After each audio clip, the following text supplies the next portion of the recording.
Hello and welcome to this video hypnosis tip. This is Keith Livingston from hypnosis101.com. Today, gathering information, the most important part of a session, part 1.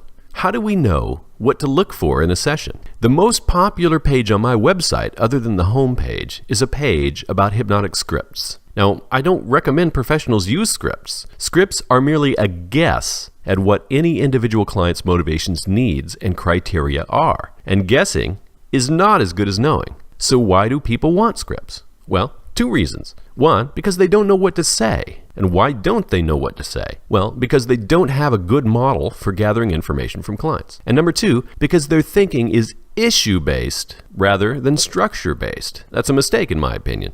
One smoking cessation client can be completely different than another. Why? Because the structure of their problem is different. Now, if you don't have good information, it's tough to make good decisions. So how do you know what to look for, what information is important, which technique to use, what the structure of an individual client's problem is? Well, it all depends on gathering information accurately. And why are people sometimes lost about what NLP technique to use? Well, they wouldn't be if they had a good model for gathering information. And that's why it's the most important part of a session. So let me put it this way. All you do when you work with a client is based on the information you gather up front. And it is, in my opinion, the most important part of a session. And let me tell you a little secret. If you gather information in just the right way, that alone can actually have a healing effect. Now, the information I'm after has to do with the structure of people's problems and the structures of their potential solutions.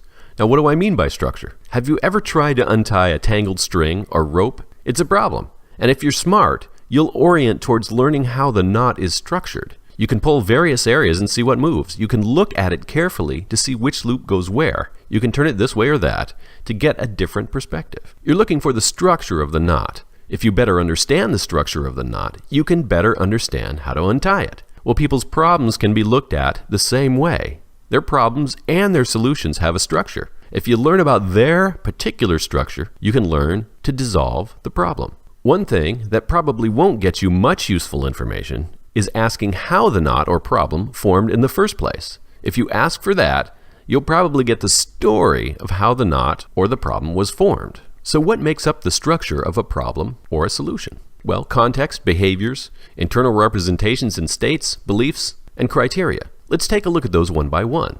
Context is with whom, when, where, and in what situation the problem occurs. What has to happen for the problem to occur? Behaviors, that's what specifically the client does. Internal representations, that just means what are they thinking? What are the submodalities of the internal imagery, the internal audio? Internal states, what are the feelings produced by the internal representations or thoughts? Beliefs, what beliefs are there about this context?